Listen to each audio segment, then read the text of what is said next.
para la segunda hora de hermenéutica básica, muy elemental, hermanos. Estamos tratando de explicar. La tarea para la siguiente clase de hermenéutica va a ser, empleando las herramientas bibliográficas, lo que hicimos aquí, clarifique Romanos 15,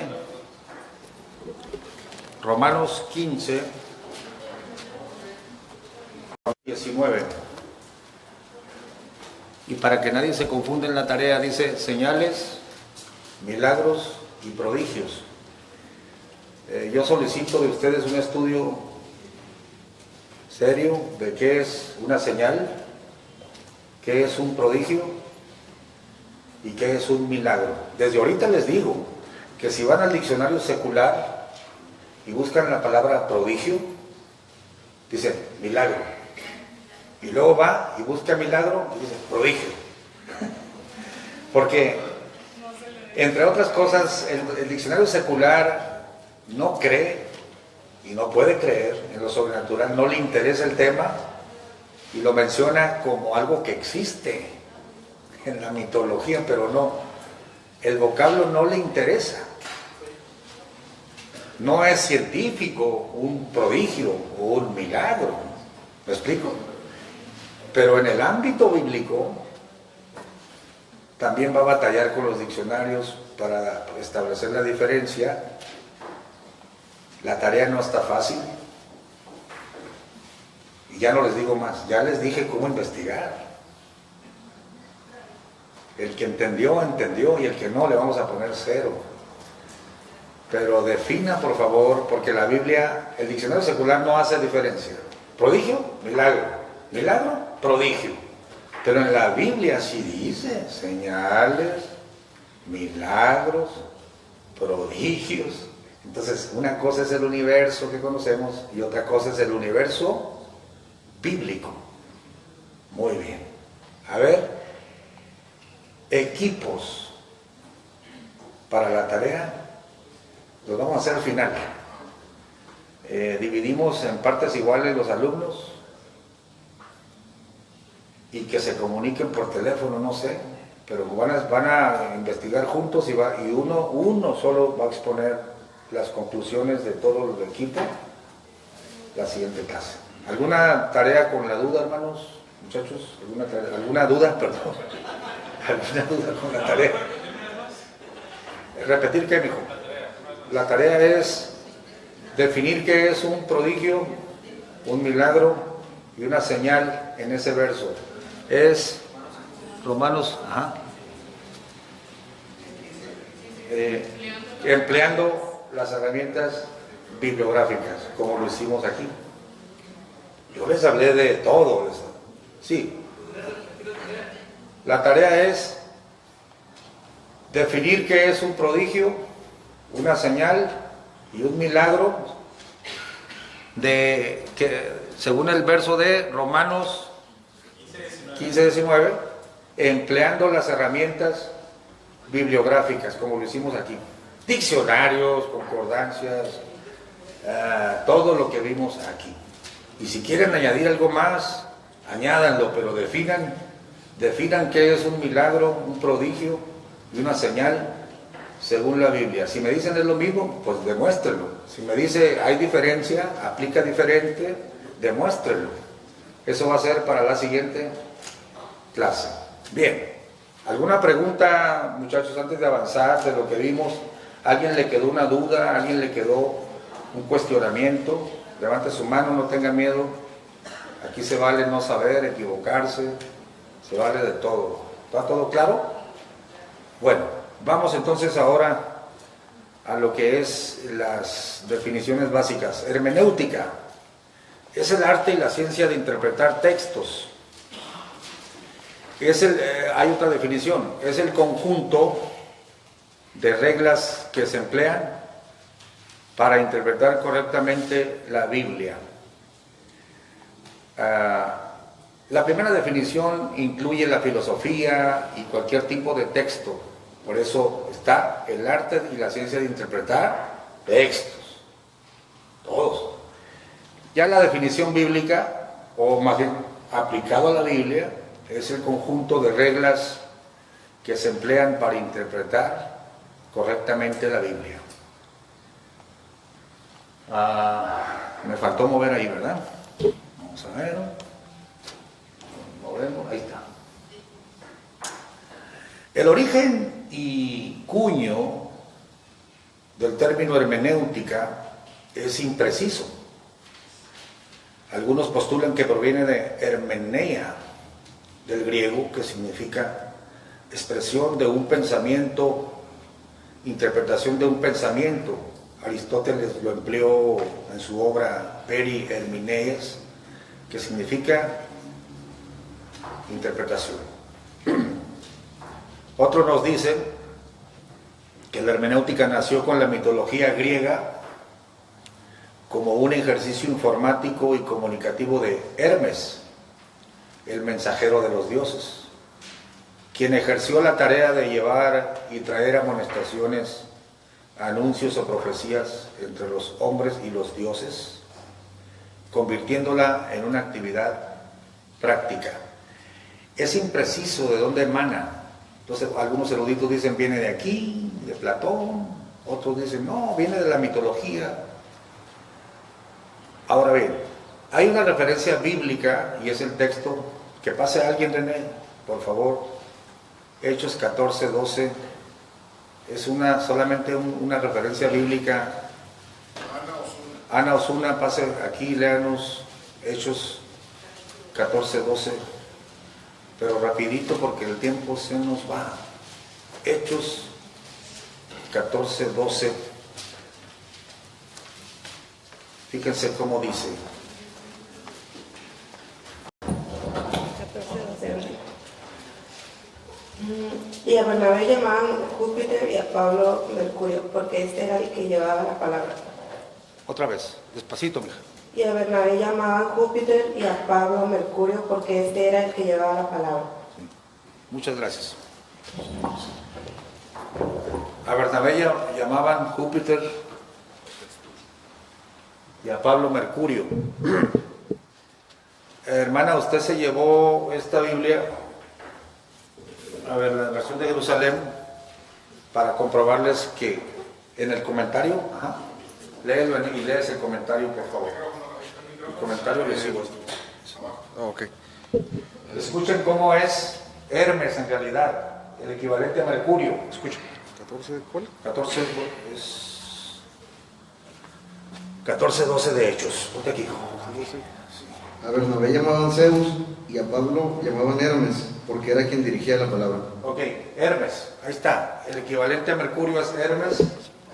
Pero te faltó leer la nota, hijo, de una vez, haciendo uso de las herramientas bibliográficas. Hay una nota. Escuchen, la nota. La nota alusiva. 12, la nota empieza desde el 14. Otra traducción, para ser salvo, fue la fe que es condición del milagro. No. La nota sobre Hermes. A ver, nota sobre Hermes. Está acá. A ver. La nota. Es el verso 14. O sea, las notas vienen 14, 15. Ahí está. Dice, entraron juntos, dice, a ver.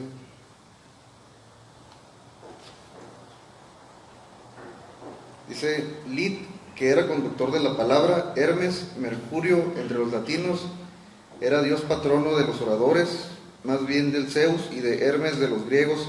Se trata sin duda de los dioses de Liconia, asimismo los lados de los Olimpos. Ajá. Ahí está la explicación, gracias, hijo.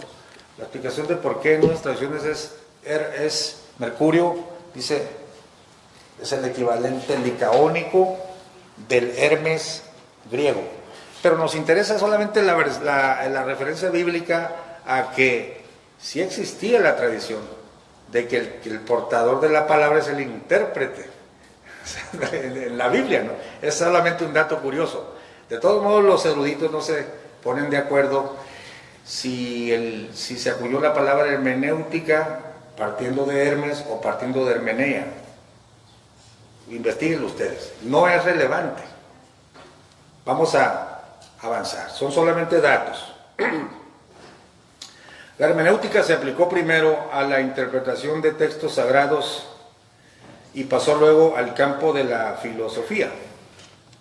El método gramático histórico, vamos a definirlo. Existen varios métodos que se emplean en el campo de la hermenéutica, pero el método gramático histórico es el más natural y práctico. Antes de que se me pasen, entendamos que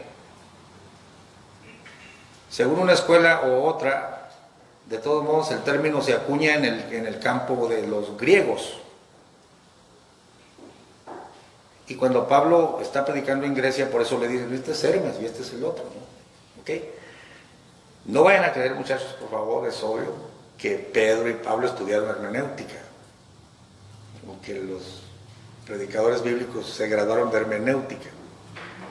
Es un término teológico que, aunque ya se movía antes del tiempo del Nuevo Testamento, se acuñó mucho después en la teología católica, y ahora lo empleamos nosotros para describir las herramientas, tanto naturales como espirituales, aunque más bien se refiere a las naturales, y le llamamos hermenéutica. Nunca le vayan a presumir a otra persona que ustedes sí estudiaron hermenéutica y ellos no. Porque al final de cuentas, perdonen, o sea, el término hermenéutica no sirve para presumir nada. Es algo que es algo extra bíblico. Como materia está bien, pero puede ser que alguien no haya estudiado mucha hermenéutica y esté bien metido con el Señor y te rebasan la interpretación de la Biblia kilómetros. O sea, entendamos esto. Yo estoy empleando el término hermenéutica porque así lo emplean las escuelas, los seminarios teológicos, y está bien, pero no te fundamentes en eso, porque de forma natural tú dirías más bien, a mí me enseñaron a leer y entender la Biblia. Claro que si te quieres dar aire de teólogo, yo soy experto en hermenéutica, pero no oras, ingrato.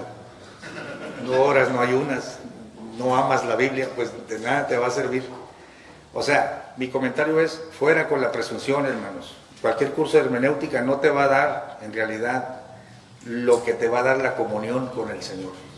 Aunque te va a servir el curso, o te va a servir graduarte de teología, está bien. Bien, no estoy menospreciando el término, pero le estoy dando su debido valor a como yo lo capto. Habrá gente petulante que te va a decir, usted no estudió hermenéutica. No hagan eso, nunca hagan eso. Tómenlo como algo secundario, todos esos términos. Bueno, vamos a seguir. El método gramático histórico, porque hay varios métodos en el campo de la hermenéutica, pero el más práctico, el más natural, es el que toma en cuenta las reglas naturales de lectura y de interpretación de textos y la historia del texto. Es obvio, ¿no? Nada más. Este método es el primero de los métodos para la práctica de una exégesis objetiva o una interpretación objetiva de los hechos. Como su mismo título indica, tiene por objeto hallar el significado de un texto sobre la base de que sus palabras expresan en su sentido llano y simple a la luz del contexto histórico en que fueron escritas. La interpretación se efectúa de acuerdo con las reglas semánticas y gramaticales comunes a la exégesis de cualquier texto literario, en el marco de la situación del autor y de los lectores de su tiempo. Es tarea del intérprete determinar con la mayor precisión posible lo que el agiógrafo, hay que aprender ese término, agiógrafo significa escritor sagrado, lo que el geógrafo quiso realmente decir. No anoten nada de eso porque les vamos a dar las hojas, más bien pongan atención. Muy bien.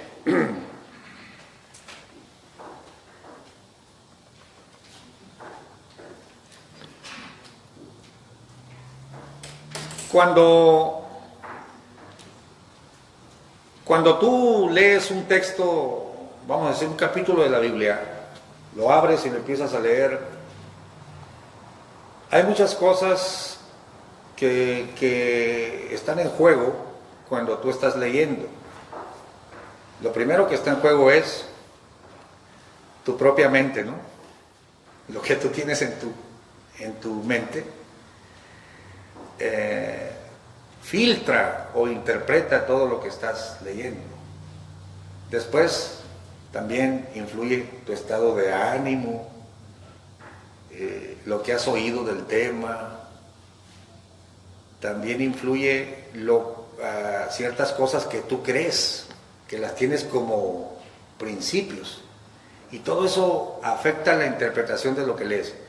Yo no soy experto en el cuadro de cómo te acercas a un texto, pero quiero que mi hija me ayude en este punto porque ella es pedagoga y que nos explique simple y sencillamente cómo la gente se acerca a un texto. Pasa aquí, mi hija, por favor, y les voy a poner la figura. ¿Sí está la figura aquí? No está, pero lo puedes explicar de todos modos. Aquí está el micrófono. A ver.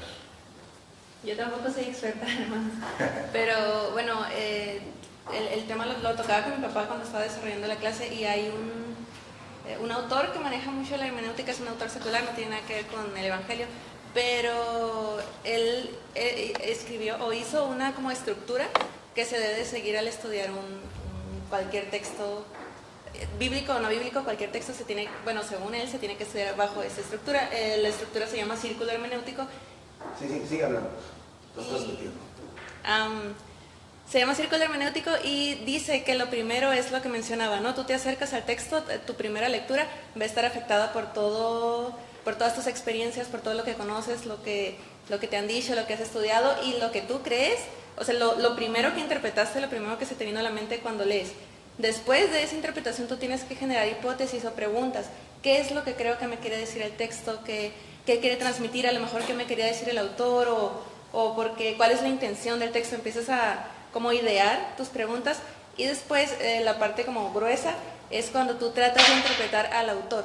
Pero para poder interpretar un texto tienes que conocer al autor. Por ejemplo, si estamos leyendo Pablo, yo tengo que saber quién es Pablo, qué hizo Pablo, dónde estaba cuando escribió eso, por qué estaba escribiendo eso. Entonces yo ya conociendo el referente de mi autor, voy a poder interpretar mejor lo que me está diciendo el texto. Y igual, ¿no? Bíblico o no bíblico, si yo quiero leer un libro secular de cualquier autor, primero para poder hacer un análisis de lo que me dice, tengo que conocerlo a él y su manera de pensar. Porque probablemente su manera de pensar afecte lo que está tratando de decir, y si es diferente a mi manera de pensar, yo lo puedo entender diferente, aunque esté leyendo las mismas palabras. Entonces lo primero sería conocer al autor.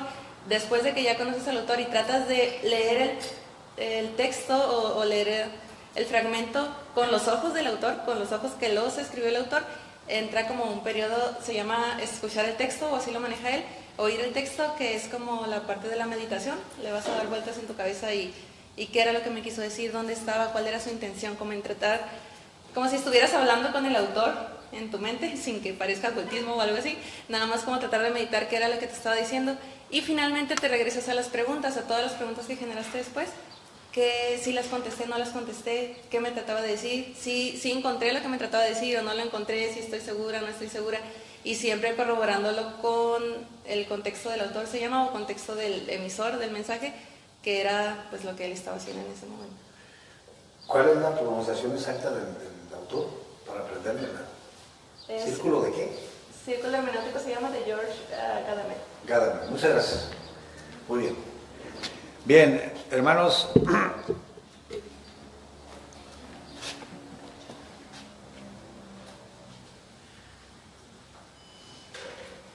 todo esto que mencionó mi hija es lo que pasa de forma natural en la mente y es una manera natural de entrar a analizar lo que quiere decir un texto o una idea del texto, ¿no? Bien, ahora vamos a la parte gruesa de la segunda lección, que se llama texto y contexto. Me gusta mucho la voz sonora de ustedes, digan texto y contexto. Texto y contexto. Ah, qué bonito se oye. Otra vez, texto y contexto. Texto y contexto. Bueno, ¿qué es el texto? Texto proviene del latín. A ver, ¿dónde está nuestra página? Ahí está. Texto proviene del latín, textos, que significa tejer, entrelazar. Es una serie de enunciados mediante diferentes enlaces de tipo léxico, es decir, del vocabulario, o que tiene relación con él, de tipo gramatical y lógico. Estos pueden ser orales o escritos. Resaltamos aquí la lógica y la coherencia de ideas y argumentos en el texto para nuestro propio estudio. Eso es lo que es un texto, ¿no? Contexto, conjunto de circunstancias que rodean y condicionan un hecho. Esa es una definición de contexto. No está hablando de algo escrito, sino de un hecho. Lo mataron. Bueno, ¿en qué contexto lo mataron? Lo querían asaltar, ¿verdad? Por ejemplo. Ahora, en un texto escrito, el contexto es el entorno lingüístico, pragmático y social, del que depende el significado de una palabra o enunciado. Al examinar e interpretar hechos puestos por escrito, hemos de considerar obviamente las reglas gramaticales del texto, el entorno lingüístico, la coma, el punto, la frase, todo eso, ¿no? La sintaxis. También la mente y visión del hablante y su empleo de la lengua, y las circunstancias de su comunicación, el entorno pragmático, es decir, cómo empleaba él, cómo hablaba, cómo se expresaba, ¿no? Y las circunstancias históricas y sociales donde se origina su expresión, es decir, era pobre, era rico, era fugitivo, era rey, era esclavo, su condición social. Esos son diferentes tipos de contexto, ¿no? A partir de su contexto se pueden interpretar o entender correctamente un hecho. Si se ignora, se omite o se falsea el contexto que rodea un hecho, una idea o enunciado o expresión, nuestro análisis y resultado es falso. Ignorar el contexto en nuestro análisis es hacer decir al texto lo que no dice. A ver, vamos a poner ejemplos de contexto. Pase una persona aquí y le voy a hacer la primera pregunta.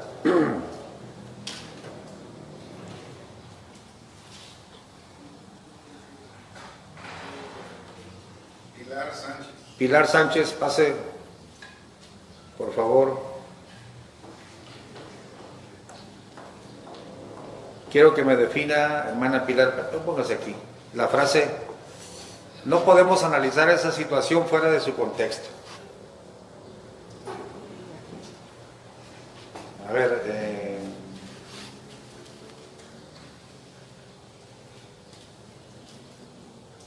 ¿su marido la ha malentendido alguna vez? Sí. Pónganos un ejemplo.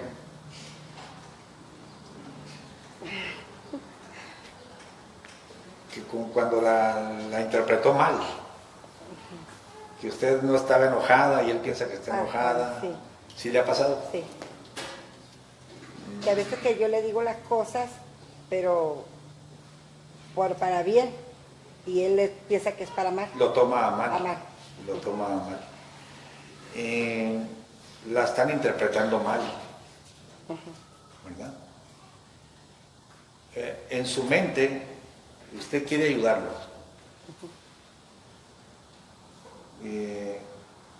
Pero él piensa que no. Entonces, cuando usted dice algo, él dice: me está echando tierra, o me quiere regañar, o ¿cómo es que toma sus palabras? Sí, como regaño. Me quiere regañar, pero en realidad usted le quiere ayudar. Sí. Entonces él no le está entendiendo su mente. Ayúdele poquito cambiando el tono de voz. A ver si él dice, si me hablas de otra manera te voy a recibir. Ya esto se tornó en lección matrimonial. No se crea. Pero lo que tratamos de decir, sus palabras son interpretadas de otra manera, porque él no sabe lo que está en su mente. ¿Sí? Eso es, hacemos lo mismo con la Biblia cuando leemos lo que Pablo dijo y no lo estamos analizando. creemos que Pablo dice lo que nosotros creemos, pero Pablo tenía otra cosa en la mente, ¿no? Muchas gracias, hermano. Sí, el siguiente ejemplo. Brenda Sánchez.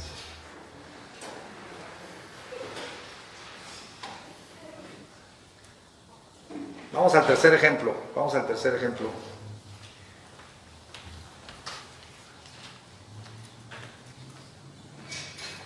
Léanos el enunciado 3, por favor.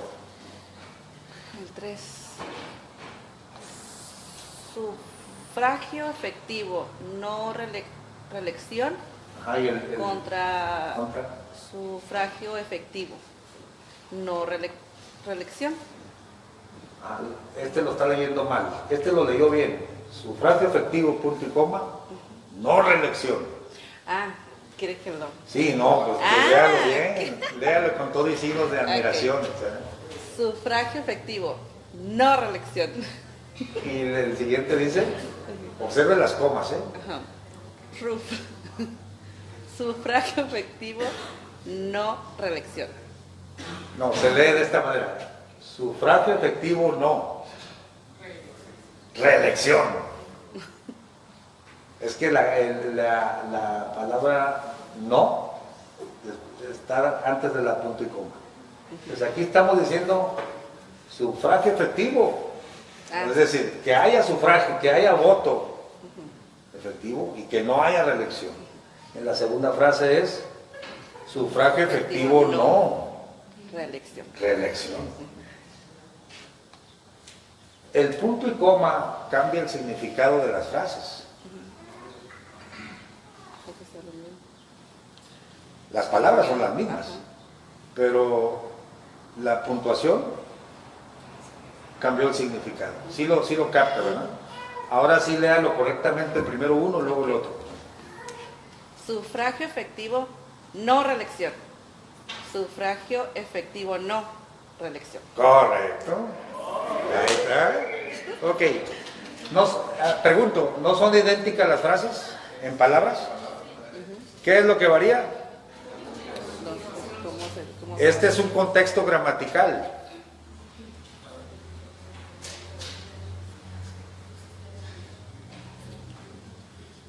No es lo mismo una frase que la otra. Y en la Biblia de los Testigos de Jehová dice así. En nuestra Biblia dice, de cierto te digo, que hoy estarás conmigo en el paraíso. Pero ellos mueven la coma. De cierto te digo hoy. 2 puntos. Estarás. Te lo digo hoy, pero estarás allá. Y nuestra Biblia dice, estarás, hoy estarás. Entonces, hay un contexto gramatical, hay un contexto social, hay un contexto. Tú no puedes leer como tú quieres, tienes que leer correctamente y atenerte a los contextos. ¿Sí le quedó claro que un signo cambia el significado totalmente? Hay que tener cuidado cuando leemos la Biblia entonces. Muchas gracias. Muchas gracias, hermano. Sí, una observación, ven. Sí. Más que observación sería como un ejemplo, pero sería social. Y de hecho ya hay muchos ahorita como memes, ¿no? Como en Facebook. Isaac Newton dijo, si me la haces, me la pagas. Y le dicen, Isaac, no puedes escribir eso. Bueno, a toda acción corresponde una reacción. O sea, es lo mismo, pero como con educación. Pero es lo mismo. Sí. Ok. Bueno, suele decirse en el estudio de la Biblia que un texto fuera de contexto es un pretexto. Ese es un dicho de predicadores y de maestros, ¿no? Un texto, a ver, digan todos conmigo, un texto fuera de contexto es un pretexto. Es decir, que el predicador quiere decir lo que él quiere y está usando la Biblia para decir lo que él quiere. Aunque la Biblia no está diciendo eso, está usando la Biblia como pretexto. Y saca el texto y lo predica, ¿no? Como él quiere. No sé si esté aquí el predicador, y si está, ¿qué tiene? No vamos a decir quién es. Pero esto es de la vida real.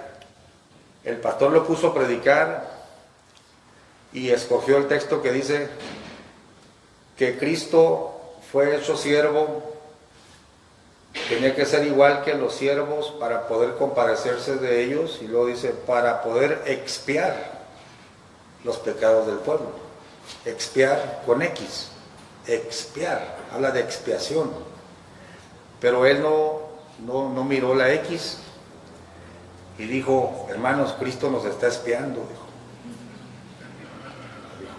Y andas tú en el pecado y Cristo te está espiando, dice. Y tú piensas que nadie te ve, pero aquí dice que Cristo te está espiando. Entonces, él fue muy honesto en darle esa aplicación. El texto no está diciendo eso, pero ahí él se equivocó en no leer bien.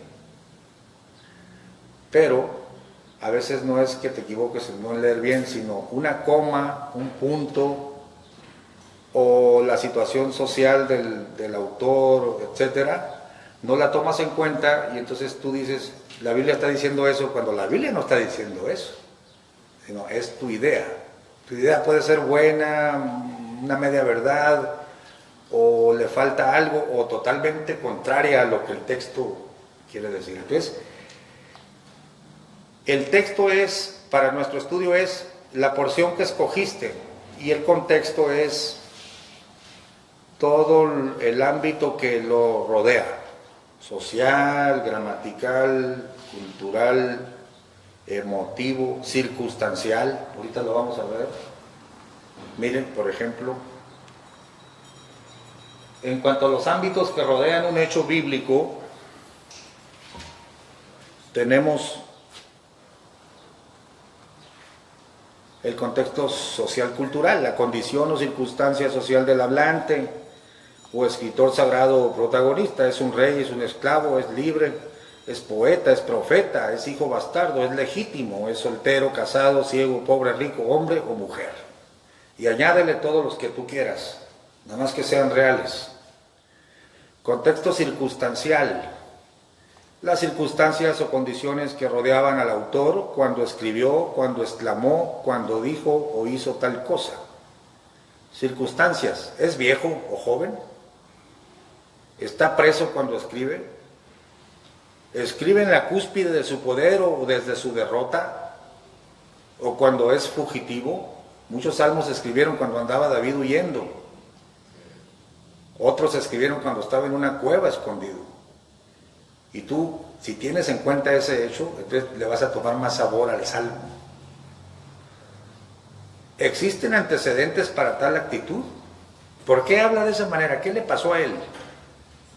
Ese es un contexto circunstancial. Contexto histórico, la época, el periodo y costumbres de ese periodo, y los hechos y antecedentes históricos relacionados. ¿Qué diferencia habría entre el circunstancial y el histórico? Son parecidos. La diferencia es que el circunstancial atañe al autor, algo que le pasó a él, que está en su historia personal. Y el histórico afecta a la época, ¿no? Es más amplio. Sí, hermano. ¿Alguna? Un ejemplo podría ser que dos autores estén en la misma condición en la guerra, pero uno esté venciendo y el otro está siendo derrotado. O sea, ya cambió.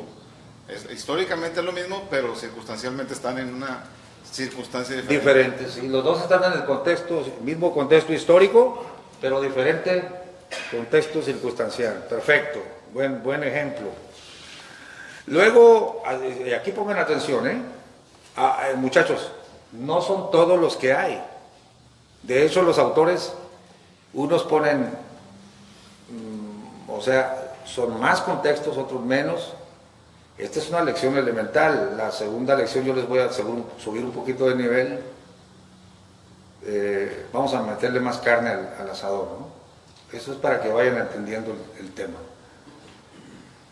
Entonces, tenemos que estos contextos son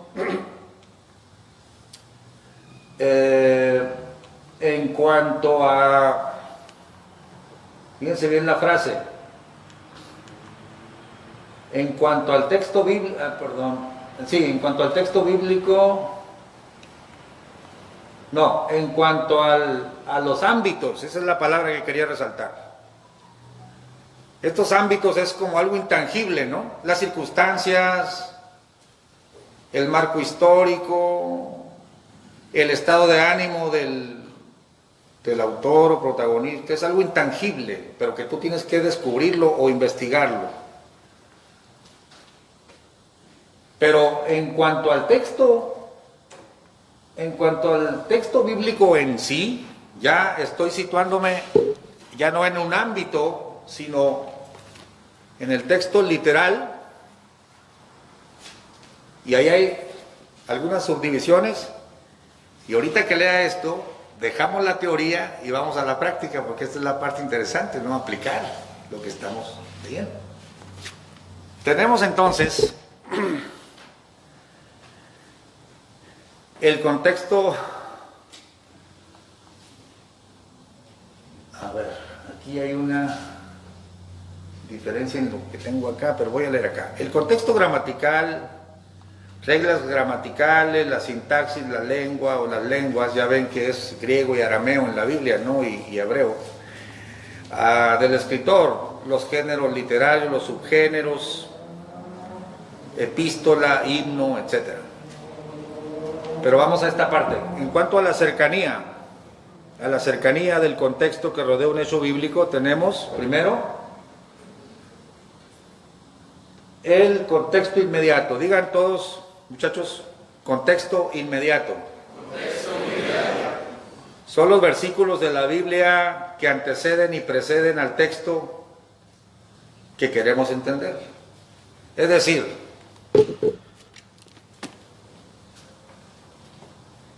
yo puedo leer el Salmo 9, verso 6, no lo abran. Los enemigos han perecido, han quedado desolados para siempre, y las ciudades que derribaste, su memoria pereció con ellas. Este es el texto. El contexto inmediato sería el versículo anterior y el versículo posterior. Es decir, si leo el 5, el contexto inmediato sería el 4 y el 6. O sea, vas a empezar a estudiar así. Este es el texto. Y luego se tiene que abrir. ¿Qué dice antes? ¿Qué dice después? Para empezar. Para empezar. Antes de que te vayas a la Biblia y antes de que te vayas a otro libro, tienes que ver el contexto inmediato. ¿Sí? 2 ejercicios. A ver. Equipos de 2 ahora. Carolina Orozco con... Vamos sobre el contexto inmediato. Belén Calderón. Otro equipo. Estos 2 van a competir. Pásenle, muchachas, porque se va el tiempo. Eddie García. Está buena la competencia. Y David López. Puro cerebro, hermano. Ande, pues. A ver, hombres contra mujer. Aquí se va a saber quién. De qué cuero salen más correas. Vénganse atrás de mí, porque los están viendo en toda Latinoamérica. El mismo texto para los 2 equipos. Vamos a ver quién acierta. Quiero que saquen esta verdad según el contexto inmediato. ¿Ok? ¿Sí? Corre tiempo. Les vamos a dar 2 minutos. 2 minutos. A ver. Es segunda de Timoteo.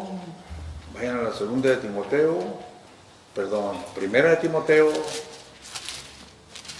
Primera de Timoteo. Hagan sus apuestas, hermanos. Hagan sus apuestas. Ajá. Primera de Timoteo. Santo Dios. No, perdonen. Segunda de Timoteo.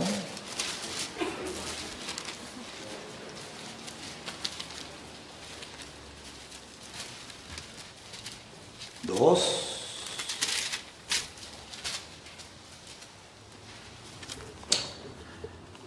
Ay, Señor Santo. Tengo la cita equivocada. Ok, perdonen. Primera de Timoteo. Se vale equivocarse, ¿no? Primera de Timoteo 2:4. Primera de Timoteo 2:4. Les doy 2 minutos para que lo lean. 2 minutos para que lo lean. 2 minutos para que lo lean. Primera de Timoteo 2:4. Y les voy a formular la misma pregunta. Primera de Timoteo 2:4. ¿Listo ya, René? ¿No? Uno. Bueno, uno nada más les voy a dar. Ya, vámonos. Ok, ya. Cierre la Biblia, aunque no cierre la cita, ponga el dedo ahí. Ahora yo leo. Dice Pablo a Timoteo, que ese es un contexto, es un apóstol hablándole a un pastor, el cual quiere que todos los hombres sean salvos y vengan al conocimiento de la verdad. La pregunta es, ¿cuál verdad? Dios quiere que todos sean salvos y lleguen al conocimiento de la verdad. ¿Cuál verdad? Apagado. Préndelo. Sí.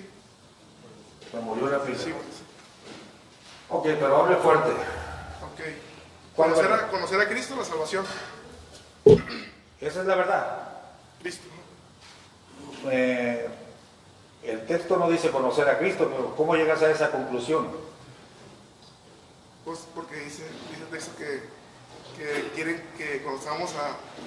Bueno, ¿puedo leerlo? Léelo otra Ok. vez. ¿Eh? Dice, el cual quiere que todos los hombres sean salvos y vengan al conocimiento de la verdad. Ajá. ¿Cuál verdad? Cristo. Cristo. ¿Por qué llegas a si ahí no dice Cristo? No, porque dice la verdad. Porque dice la verdad, pues sabemos que la verdad es Cristo. Pues, Ese es en tu- otros textos. Ese es tu razonamiento. Sí. ¿Cuál verdad? Yo pienso que es la misma verdad que nuestra salvación es Cristo. Es la misma conclusión de él. ¿Por qué llegas a esa conclusión? Porque el texto no dice quiero que conozcan a Cristo, sino al conocimiento de la... Inmediatamente atrás dice, porque quiere que todos los hombres vivan quieta y reposadamente. Entonces, para que nosotros podamos vivir quieta y reposadamente, es necesario tener paz en nosotros, y la única paz que podamos conseguir real es a través de Cristo. Muy bien. Están en lo correcto los dos. Esa es la verdad, pero no leyeron el contexto, ¿verdad? No sé si ellas lo hicieron. ¿Cuál es la verdad a la que se tiene que llegar? Que Dios fue manifestado por medio de Cristo y somos salvos la misma, pero ¿Cómo llegas a esa conclusión? el texto que está después. A ver, lee el texto que está después. Porque hay un solo Dios y un solo mediador entre Dios y los hombres, Jesucristo hombre. Yo les pregunté cómo llegaban y no supieron decirme. Ella sí me está diciendo con Biblia en mano. ¿Cuál es esa verdad? ¿Sí lo entendías así? Sí. A ver, léelo otra vez, los dos. Ahora vamos a contextualizar la pregunta. ¿Cuál es esa verdad a la que se tiene que llegar? Léalo. Ajá. El cual quiere que todos los hombres sean salvos y vengan al conocimiento de la verdad, porque hay un solo Dios y solo mediador entre Dios y los hombres, Jesucristo hombre. Ok.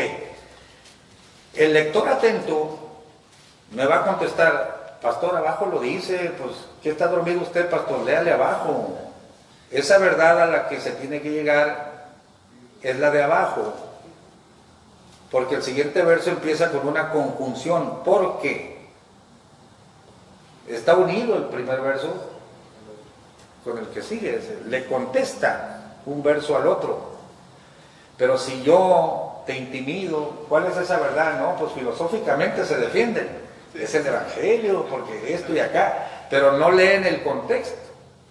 Lo que dice antes y lo que dice después. Sí captaste la lección. Sí. Yo intenté dar una explicación basándome en el texto inmediato anterior. en el anterior, y está bien, pero es más contundente el siguiente. Deberías haber usado los dos. Exactamente. ¿Qué aprendiste de esta lección tan avergonzadora para ti? No, no te creas. No, pues hay que leer el texto antes y el después. Para poder hablar. Para interpretar el texto. ¿Qué aprendieron de esta lección? ¿Qué puedes decir? Pues también que hay que leer completa todo el pasaje. Otros dos equipos, por favor. Gracias, muchachos. Gracias. Ese es el contexto, ¿qué? Inmediato. Por favor, lean lo que dice antes y lean lo que dice después. Porque si no, usted va a tirar un verbo filosófico que puede ser bueno de su conocimiento, de su alcance, pero no hay como fundamentarse en el texto mismo. ¿Sí? Jesús Moreno y Gabriel Irazoki. Jesús Moreno y Gabriel Irazoki, vengan aquí, por favor.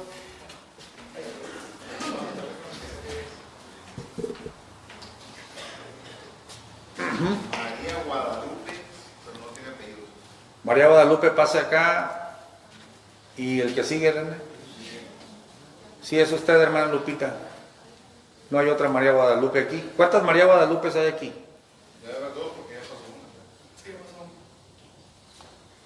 Pero nadie levanta la mano. Pasen. Pasen. Y Manuel de Jesús. Manuel de Jesús. Pasen los dos.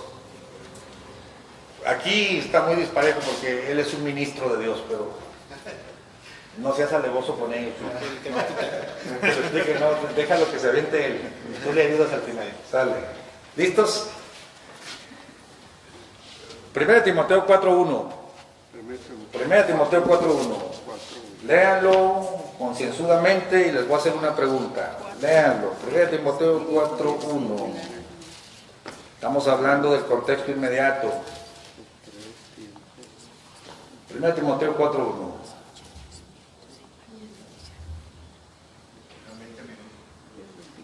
De la casa. Sí. Ya. Listo. A ver, Gabriel. El Espíritu dice, pero el Espíritu dice claramente que en los posteros tiempos algunos apostatarán de la fe, escuchando espíritus engañadores y a doctrinas de demonios. La pregunta es, ¿cuál fe? ¿Cuál fe? Que Dios fue manifestado en carne, justificándose en el Espíritu, visto de las ángeles, predicando a los gentiles, creído en el mundo y recibiendo arriba en gloria. Pero un aplauso para él.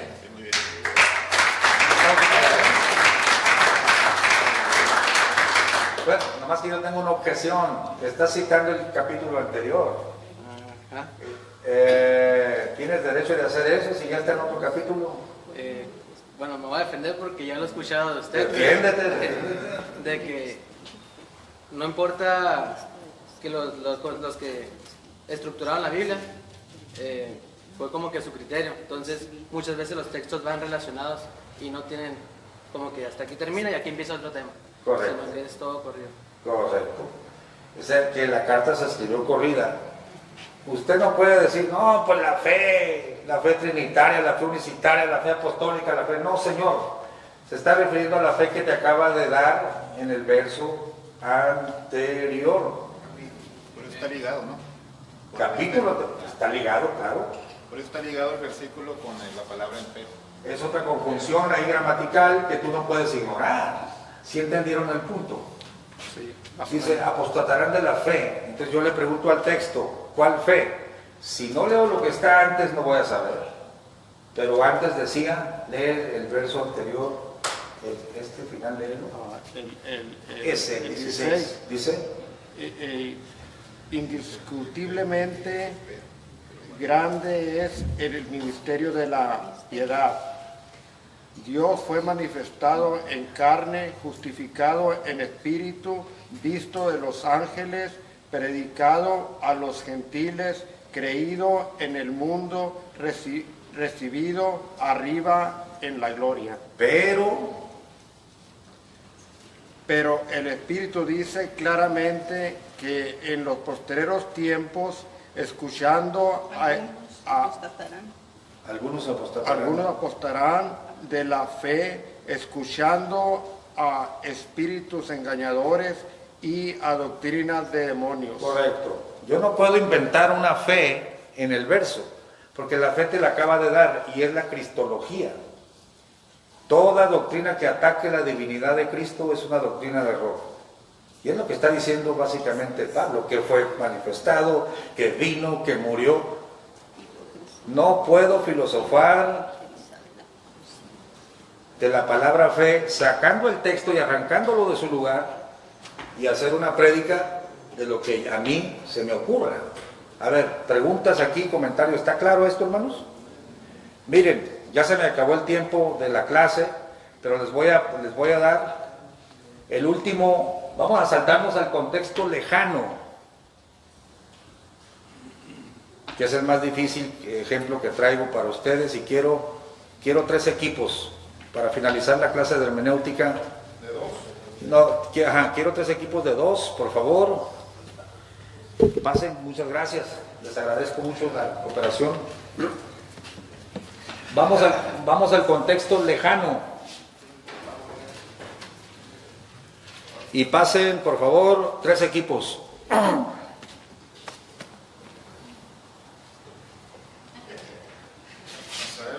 Asael Flores, acá a la derecha, por favor, rápido.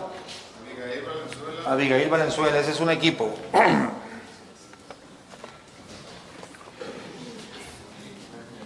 A ver, Asael Flores. Asael Flores. No puede ser 2 Asaeles. Pasa acá, mija, por favor. Y vayan buscando. Armando Orozco. No, los pastores no. No, pues es mucha alevosía contra los muchachos. No. Segunda de Samuel 18.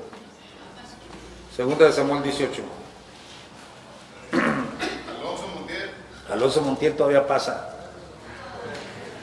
Vamos a ver si es cierto. Alonso Montiel y Daniel Domínguez. El Dani. Va a estar difícil el equipo. Y el tercer equipo, Segunda de Samuel 18-29. Segunda de Samuel 18-29.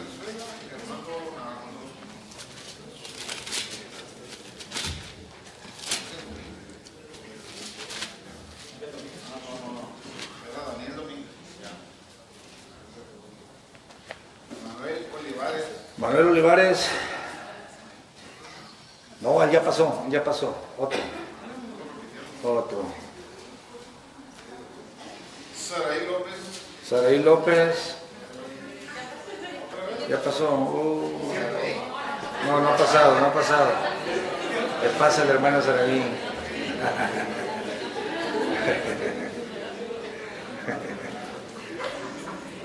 18-29, segunda de Samuel 18-29 al final.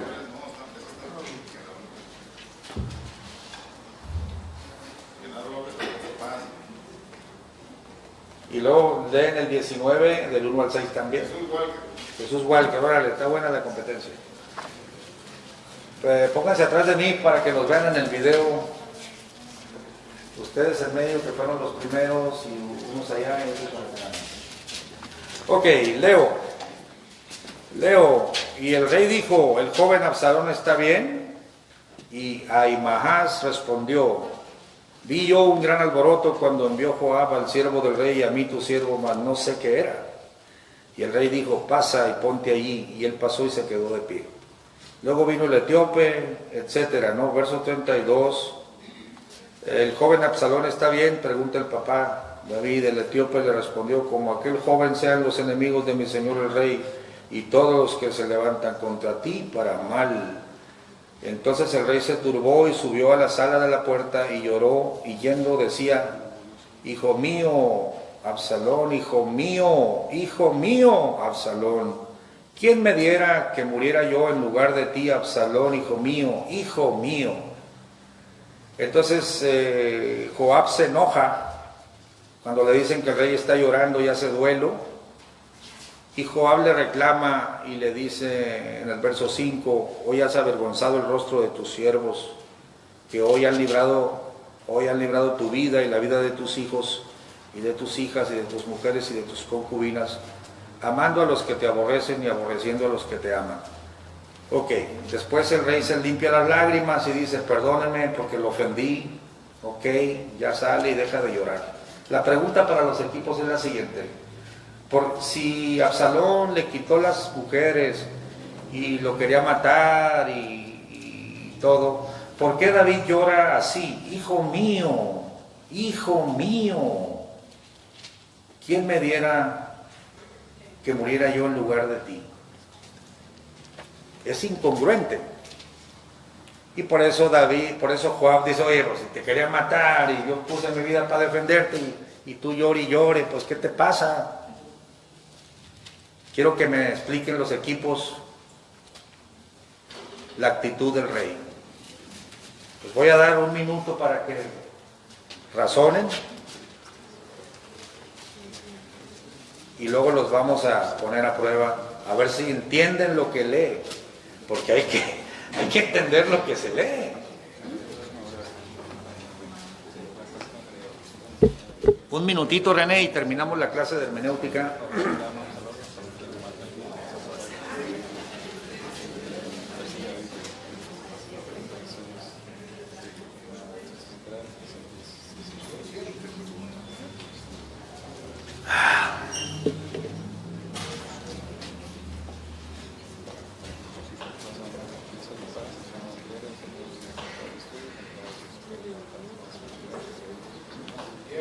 Tiempo.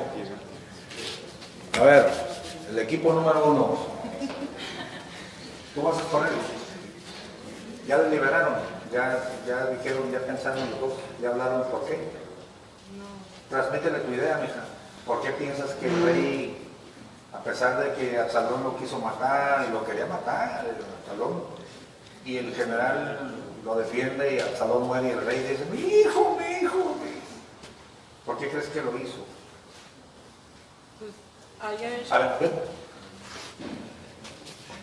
Pues yo pienso que haya hecho lo que haya hecho el hijo, pues el rey lo amaba y por eso pues le dolía que le iba a perdonar. Estás apelando al sentimiento natural de todo papá. Ajá. Correcto. A ver tu opinión. Pues independientemente de lo que haya hecho su hijo a su padre, había un lazo entre el padre y el hijo, era su sangre. Y cualquier padre va a querer a su hijo y ¿cómo puedo explicarlo? Lo va a querer acobijar independientemente de lo que pase. Por un ejemplo, el Señor con nosotros. Le va a doler. Le va a doler de corazón. Y ha hecho lo que ha hecho, le pega su sentimiento, le pega como su padre. Correcto. Está básicamente la misma respuesta, ¿no? Segundo equipo, adelante. Me dio la iniciativa de que decía que era el contexto lejano, entonces ya es como trampa porque me dice que no está en el contexto, o sea, no voy a encontrar nada. No es trampa, textos cercanos. es parte de la lección. Es trampa de que usted me lo dio, pues no debió haberme dicho que era el contexto lejano y yo parece que me hubiera confundido, pues. Ok. Y pues conociendo un poco la historia de David y sus hijos, dice en el capítulo 14 que conociendo Joab, hijo de Sarvia, que el corazón del rey estaba por Absalón. ¿Quién era el rey? Pues el rey David. Entonces, pues ya la historia la conocerán algunos. Absalón se apodera del reino, o intenta apoderarse del reino, y a pesar de todo lo que hace Absalón, o sea, como el corazón del rey de David estaba por su hijo, dejó pasar, o decía, ¿sabes qué? La situación que está viviendo mi hijo, se ha quitado de él, la viva yo, pero por el amor que él le tenía a Absalón. Es la misma respuesta, sí, pero le metiste un texto. Sí, pues ahí está la fundamentación de la razón que estoy dando. Sí, es trucha, ¿no? Sí, ¿usted no quiere añadir algo? Ya lo liberaron. Tercer equipo. Lánzate, Dani, a ver, ¿cómo está la cosa aquí? Yo lo miro de este modo. Pues Absalón era su hijo. Entonces hay un texto que se dice en la Biblia que dice que qué padre le daría a su hijo una serpiente o una piedra en lugar de pan o un pez. Entonces, Con eso queda muy claro, hablando ya, si se está en la Biblia, está diciendo que cualquier padre que realmente tenga amor, y estamos hablando de David, que obviamente tenía que tener amor a su hijo, ¿cómo no se iba a entristecer y se iba a sentir mal por su hijo después de eso? ¿Ya la liberaron o quieres añadir algo? ¿Quieres añadir algo? Lo que está hablando. El contexto lejano, el contexto lejano es acerca de pasó una situación para que Absalón fuese ejecutado.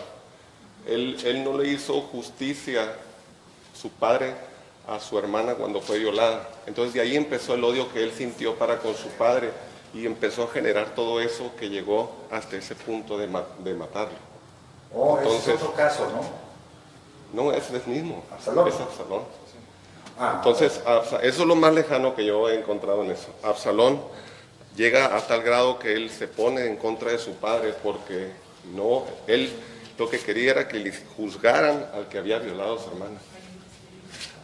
¿Te refieres al sucesor? Entonces, yo en mi punto de vista creo que David se sentía tan mal de no haber hecho un buen juicio en esa situación, en esa circunstancia, para que su hijo llegara hasta ese punto de que lo ejecutaran, que lo mataran. Ok, les voy a dar la respuesta, se los voy a comprobar con Biblia. ¿Quién quiere participar? No, pues si ya sabes la respuesta, no, pues pero ¿la escuchaste de mí o la descubriste tú? A ver, venga. Sí, porque no tienen que hacer trampa, por eso no paso a los pastores, ¿no? A ver, ¿cuál es la explicación? Es la credibilidad. Bueno, el contexto lejano, yo me fui todavía un poco más atrás, cuando peca David y que llega Natán y lo amonesta, y la profecía que le dice es lo que pasa con Absalón. Lo voy a leer como dice aquí. Así ha dicho Jehová. He aquí antes de eso le dice que nunca se quitará la espada de David por lo que había hecho. Y luego así ha dicho Jehová, he aquí yo haré levantar el mal sobre ti de tu misma casa, y tomaré tus mujeres delante de tus ojos, y las daré a tu prójimo, el cual yacerá con tus mujeres a la vista del Seol. Entonces él llora porque de alguna manera la muerte de Absalón fue por causa de su pecado. Eso es todo. Eso es todo. Miren, es que parece muy incongruente. Fíjense cómo dice, pues lo trae cocido, lo desterró, le quitó las mujeres, le quita el palacio, sale huyendo, y Joab peleando. Y cuando lo matan, se pone a llorar David. Hijo mío, ¿quién me diera que muriera yo? Y es que cuando él toma la mujer de Uría Eteo, le dice, de tu misma casa se levantará uno. Entonces él sabe que ese uno es Absalón, y él sabe que es por su culpa, que todo lo que está pasando es por su culpa, y por eso dice, aunque tú te estás portando re mal, es por causa de mi pecado, que el profeta me dijo, y yo debería ser el muerto. Joab no lo entiende, el pueblo no lo entiende. Joab se enoja, dice, pues te estoy defendiendo de este que te quiere matar, y tú chillando. No lo entiende. Límpiate las lágrimas o se te va a ir el pueblo. Pues él no lo entiende. Pero el contexto es lo que hay en el alma Ahora, pregunto, ¿es válido el razonamiento de ellos cuando dice, todo papá le duele? Sí, pero no es la respuesta. Sí, que es parte de la respuesta, pero no es la respuesta del contexto bíblico, histórico, circunstancial, que no lo encontraste en el verso anterior o en el posterior, sino en el contexto lejano, pero para eso necesitas estudiar la Biblia. Dios les bendiga, vamos a comer. Esta fue la clase elemental de hermenéutica. Amén.